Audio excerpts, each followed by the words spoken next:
सध्या सुरू असलेल्या पावसाळी राज्यपालांच्या अधिवेशनात अभिभाषणाला समर्थन देताना आमदार संजय केळकर यांनी ठाणे शहरातील विविध समस्या मांडताना बंद कंपन्यांतील कामगार, सफाई कामगार, वृत्तपत्र विक्रेते आदी कामगार घटकांना राज्य शासनानं न्याय देण्याची मागणी केली आहे। ठाण्यात Indian rubber, Bombay wire rope आणि बंद कंपन्यातील शेकडो कामगारांना अद्याप थकबाकी मिळाली नाही।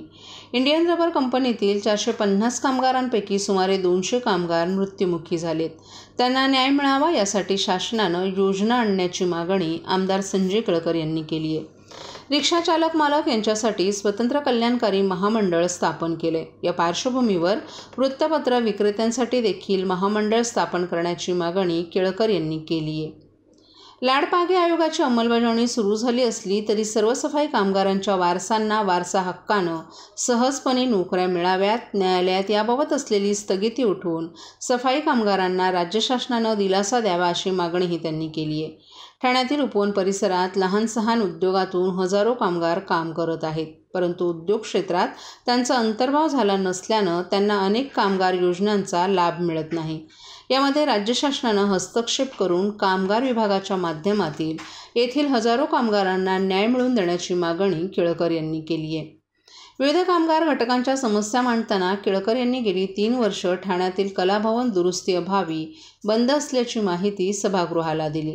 कलाभवन दुरुस्तीसाठी पुरेसा निधी मिळावा, रात्रशाळेतील हजारो शिक्षकांना विविध शासकीय योजनांचा लाभ मिळत नाही, यासाठी देखील राज्य शासनानं प्रयत्न करावेत। ठाणे महापालिका शाळांच्या इमारती सक्षम करण्याबरोबरच त्यातील हजारो गरीब विद्यार्थ्यांना दर्जेदार शिक्षण मिळावं यासाठी निधीचा विनियोग व्हावा अशा मागण्याही केळकर यांनी केल्यात।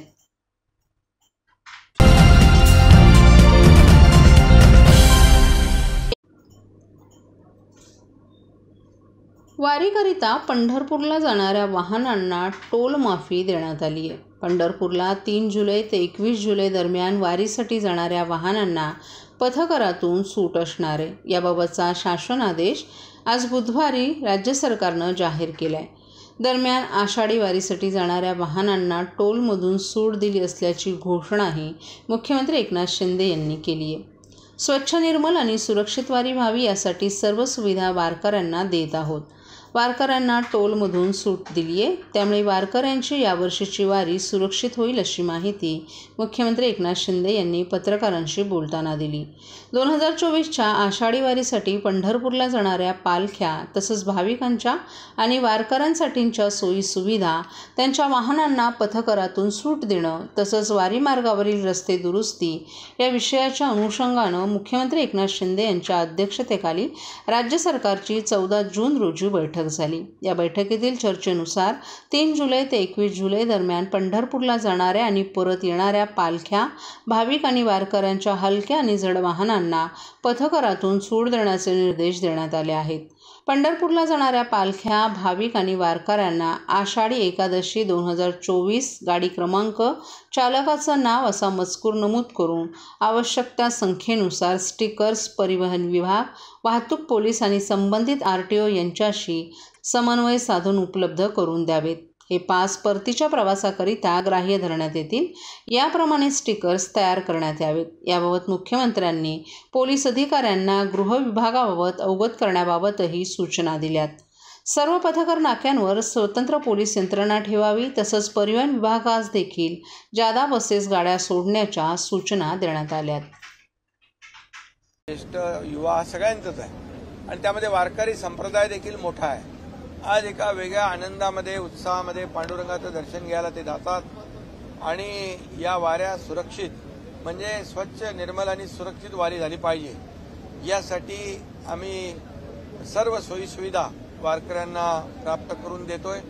पहिल्यांदाच या ठिकाणी प्रत्येक दिंडीला 20,000 रुपये देण्याचा निर्णय सरकारने घेतला आहे, आपल्याला माहीत आहे। त्याचबरोबर त्यांचा ग्रुप इन्शुरन्स आम्ही काढलेला आहे आणि टोलमधून देखील त्यांना माफी दिलेली आहे, सूट दिलेली आहे। त्यामुळे वारकऱ्यांचं यावरची वारी जी आहे ही अतिशय निर्मल, स्वच्छ आणि सुरक्षित होईल। राहुल गांधी ने आपत्तिजनक बयान दिया है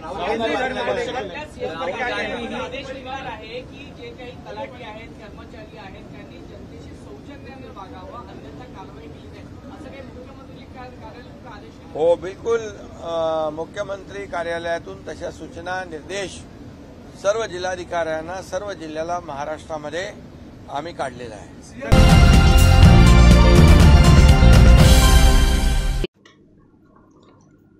मुख्यमंत्री माझी लाडकी बहीण योजनेसाठी अर्ज करण्याची मुदत आता 31 ऑगस्टपर्यंत वाढवण्याचा निर्णय मुख्यमंत्री एकनाथ शिंदे यांच्या अध्यक्षतेखाली झालेल्या बैठकीत घेण्यात आला आहे. या निर्णयाची माहिती उपमुख्यमंत्री अजित पवार यांनी विधानसभेत निवेदनाद्वारे दिली आहे. विधानभवनातील मुख्यमंत्र्यांच्या समिती कक्षात झालेल्या बैठकीस उपमुख्यमंत्री देवेंद्र फडणवीस, उपमुख्यमंत्री अजित पवार, महिला व बालविकास मंत्री अदिती तटकरे, मुख्य सचिव सुजाता सैनिक, वित्त विभागाचे अप्पर मुख्य सचिव ओपी गुप्ता, नियोजन विभागाचे अप्पर मुख्य सचिव राजगोपाल देवरा, महिला व बालविकास विभागाचे सचिव अनुप कुमार यावेळी उपस्थित होते. या योजनेकरिता नाव नोंदणी, अर्ज करणं आदी कामांसाठी होणारी गर्दी लक्षात घेऊन अर्ज करण्याची मुदत 31 ऑगस्टपर्यंत वाढवण्याबाबत मुख्यमंत्र्यांनी निर्देश दिलेत. 31 ऑगस्टपर्यंत अर्ज करणाऱ्या महिलांना 1 जुलैपासून लाभ देण्यात येईल असा महत्त्वपूर्ण निर्णय घेतानाच योजना सुलभ आणि सुटसुटीतपणे राबवण्याचे निर्देशही मुख्यमंत्र्यांनी विभागाला दिले आहेत. अर्ज करण्यासाठी मुदतवाढ देतानाच योजनेसाठी एकर शेतीची अट वगळण्याचा, लाभार्थी महिलांचा वयोगट 21 ते 60 वर्ष वयोगटऐवजी 21 ते 65 वर्ष वयोगट करण्याचा, परराज्यात जन्म झालेल्या महिलांनी महाराष्ट्रातील अधिवास असणाऱ्या पुरुषाबरोबर विवाह केला असेल तर अशाबाबत त्यांच्या पतीचा जन्मदाखला, शाळा सोडल्याचं प्रमाणपत्र, अधिवास प्रमाणपत्र ग्राह्य धरण्यात येईल असा निर्णय यावेळी घेण्यात आला आहे. 2.5 लाख रुपये उत्पन्न दाखला उपलब्ध नसेल तर ज्या कुटुंबाकडे पिवळं अथवा केशरी रेशन कार्ड उपलब्ध असेल त्यांना उत्पन्नाच्या दाखल्या प्रमाणपत्रातून सूट देण्याचा निर्णय या बैठकीत घेण्यात आला आहे. या योजनेत कुटुंबातील एका पात्र अविवाहित महिलेला देखील या योजनेचा लाभ देण्यात येणार असून योजनेत सुधारणा केलेल्या निर्णयांचा शासन निर्णय तातडीनं जाहीर करण्याचंही मुख्यमंत्र्यांनी सांगितलं. चॅनलवर बातमी सुरू होती, बुलढाण्याच्या तलाठ्याने काहीतरी आपल्या महिला भगिनींच्या बरोबर अरेरावी केली, त्यांची गैरसोय केली. तर मी कलेक्टरला तात्काळ फोन केला आणि तो विषय तात्काळ त्याच्यावर कार्यवाही करण्याच्या सूचना दिलेल्या आहेत मी. आणि कलेक्टरने मला परत फोन केला की ते प्रकरण त्यांनी हे करून त्या ठिकाणी जमलेल्या महिला भगिनींना कुठली गैरसोय होणार नाही याची काळजी खबरदारी घेतलेली आहे. आणि मी एकच सांगतो, मी जाहीरपणे सर्व कलेक्टर आणि विभागीय आयुक्त यांना कालच सूचना दिलेल्या आहेत की आपल्या जिल्ह्यातल्या तहसीलदार असतील, प्रांत असतील, तलाठी असतील, कर्मचारी असतील, बीडीओ असतील, सीओ असतील, या सगळ्यांनी मिळून ही जी योजना आहे मुख्यमंत्री माझी लाडकी बहीण, ही योजना जी आम्ही जिव्हाळ्याने सुरू केलेली आहे, महिलांची जी काय आर्थिक सहाय्य महिला भगिनींना मिळायला पाहिजे 18,000 रुपये वर्षाला, एक व्यापक विचार ठेवून आम्ही ही योजना केली. त्यासोबत 3 सिलेंडर जे महिला भगिनींना अत्यावश्यक असतात. या ज्या 2 योजना महिला भगिनींसाठी आम्ही केल्या त्या एक अतिशय जिव्हाळ्याच्या पोटी केलेल्या आहेत. आणि म्हणून सर्व प्रशासनाला देखील आमच्या सूचना आहेत की शासन ज्या आत्मीयतेने या योजना सुरू केलेल्या आहेत त्याचा लाभ प्रत्यक्ष महिला भगिनींना मिळाला पाहिजे. त्यांची गैरसोय होऊ नये, त्यांची अडचण होऊ नये, त्यांना कुठेही कुचंबना होऊ नये आणि त्यांच्याकडून कुणीही पैशाची मागणी करता कामा नये अशा प्रकारचे सक्त आदेश दिलेत. यामध्ये कोणी लापरवाही करेल त्याच्यावर कठोर कारवाई केली जाईल.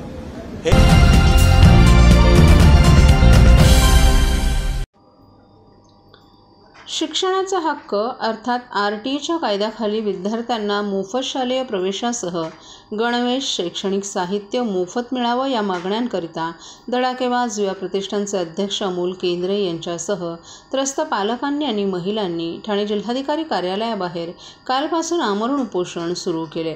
शिक्षणाचा हक्क या कायद्यानं गणवेश, पुस्तकं, शैक्षणिक साहित्य 2 दिवसात विद्यार्थ्यांना मोफत न दिल्यास शालेय संस्थांवर कारवाई करण्याचं आश्वासन ठाणे महानगरपालिकेचे उपायुक्त सचिन पवार यांनी दिले. मात्र त्यास विलंब झाल्यामुळे या पालकांनी आणि मातांनी या आमरण उपोषणाला प्रारंभ केलाय. मुलांच्या शिक्षणासाठी, विद्यार्थ्यांच्या न्याय हक्कासाठी खाजगी शाळांचा मनमानी कारभार बंद करण्यासाठी शासकीय विश्रामगृहासमोर या आमरण उपोषणाला प्रारंभ करण्यात आलाय. मनमानी करणाऱ्या शाळांवर त्वरित कारवाई करण्याची मागणीही या उपोषणकर्त्यांनी केली आहे. आता मी ऐकलं यांचं, म्हणजे काही शाळा आहे ज्या पुस्तकात देत नाही, गणवेशसाठी पैसे मागताय, काही लोकांना भेटलं, काही लोकांना भेटत नाही. म्हणजे ह्या कायद्याची पूर्ण अंमलबजावणी होते असं मला वाटत नाही. आणि जर आपल्या विद्यार्थी लोकांना शिक्षण करण्यासाठी जर त्यांना हे उपकरण म्हणजे पुस्तकं उपलब्ध करून दिली जात नसतील तर भविष्य म्हणजे मला फक्त महाराष्ट्राचं नाही पूर्ण देशाचं भविष्य फार खाली जाणार आहे असं मला वाटतं. म्हणून याद्वारे आणि या लोकांना मी समजावलेलं आहे की आपण हे आंदोलन आता तूर्त मागे घ्या. पण जर समजा हे सगळी RTI जो आपला ॲक्ट आहे, RTIचं जे ॲक्ट आहे, जर त्याची अंमलबजावणी पूर्ण झाली नाही तर हे चालूच राहणार. मला असं वाटतं की शासन ह्याच्यावर लवकरात लवकर लक्षवेध करून त्यांना उपलब्ध जे काही सुविधा आहे ते उपलब्ध करून देतील. म्हणून म्हणजे जे उपलब्ध करून दिले नाही तर आज महाराष्ट्राचं भविष्य, आणि तसं मी आधीही सांगितलं की हे तर खरोखरच फक्त महाराष्ट्रापुरता नाही, हे पूर्ण भारतासाठी आमच्या संविधानमध्ये एज्युकेशनला आपल्याला फंडामेंटल राईट म्हणून जाहीर करायला हवं. आम्हाला जर शक्य असलं तर आम्ही सगळे मिळून ह्याच्यासाठी सुद्धा मागणी करणार. आता सध्या शासनाने हे प्रश्न सोडवावा असं मला वाटतं आणि त्यासाठी आम्ही शासनाला भेटण्यासाठी सुद्धा प्रयत्न करत आहोत. लवकरात लवकर त्याची भेटी घेऊन ते प्रश्न सोडवण्याचे प्रयत्न करतो.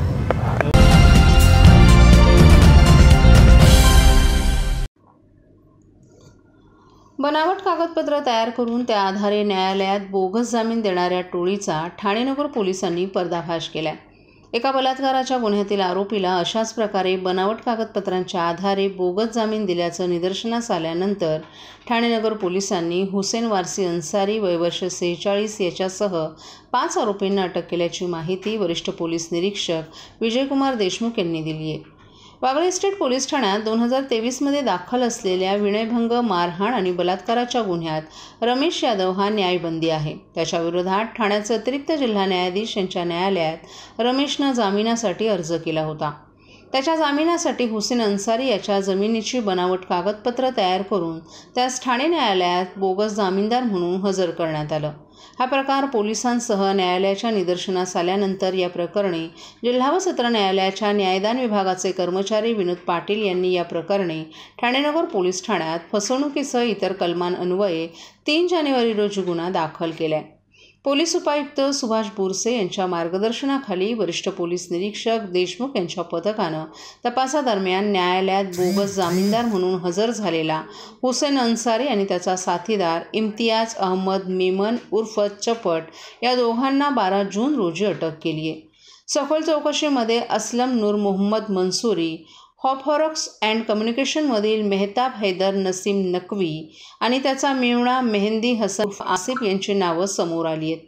आसिफच्या मदतीनं झेरॉक्स दुकानातील कॉम्प्युटरमध्ये अन्सारी वारसी याच्या नावानं बनावट आधार कार्ड, इंटरनॅशनल एअर कंडिशनर कंपनीचं ओळखपत्र, पगार पावत्या, रेशनिंग कार्ड तयार करून ठाणे जिल्हा न्यायालयात जामीनदार एजंट म्हणून काम करणाऱ्या इम्तियाज अहमद मेमन उर्फ चपट याच्या मदतीनं वारसी याला न्यायालयात बोगस जामीनदार म्हणून हजर केलं होतं.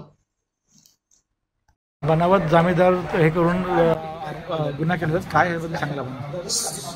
ठाणे नगर पोलीस स्टेशनला 3 जानेवारी 2024 रोजी आपण गुन्हा रजिस्टर क्रमांक 3/24 अन्वये गुन्हा दाखल करण्यात आला होता. तर या गुन्ह्यामध्ये माननीय अतिरिक्त जिल्हा न्यायालय ठाणे येथील जे अधीक्षक आहेत त्यांनी हा गुन्हा दाखल केला आहे.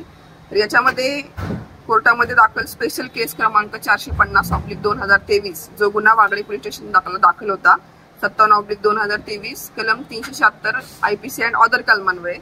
तर याच्यामध्ये जो न्यायबंदी आरोपी आहे रमेश सत्यनारायण यादव याला जामीन मिळवण्यासाठी हुसेन वारसी अन्सारी यांनी जामिनाची बनावट कागदपत्रे तयार केली आणि न्यायालयामध्ये बोगस जामीनदार म्हणून हजर राहिला आणि यांनी न्यायालयाची दिशाभूल तसेच फसवणूक केली म्हणून गुन्हा दाखल करण्यात आला होता. तर या गुन्ह्यामध्ये आपण आतापर्यंत 5 आरोपी अटक केले आहेत. त्याच्यामध्ये 1 नंबर आरोपी हुसेन वारसी अन्सारी हा बनावट किंवा बोगस जामीनदार म्हणून न्यायालयात हजर राहिलेला आहे. इम्तियाज अहमद मेनन उर्फ चप्पट हा जो आरोपी आहे आणि एजंट म्हणून काम केलं आहे बनावट जामीनदार मिळवून देण्यासाठी. असलम मोहम्मद मनसुरी यांनी यांच्याशी संपर्क करून बनावट कागदपत्र बनवून घेतलेली आहेत. मेहमद हैदर नसीम नकवी आणि मेहंदी इक्बाल हसन उर्फ आसिफ यांच्या मुंब्र्यामध्ये झॅप कम्युनिकेशन नावाचं झेरॉक्स दुकान आहे, तर यांनी सदरची बनावट कागदपत्रे बनवली आहेत.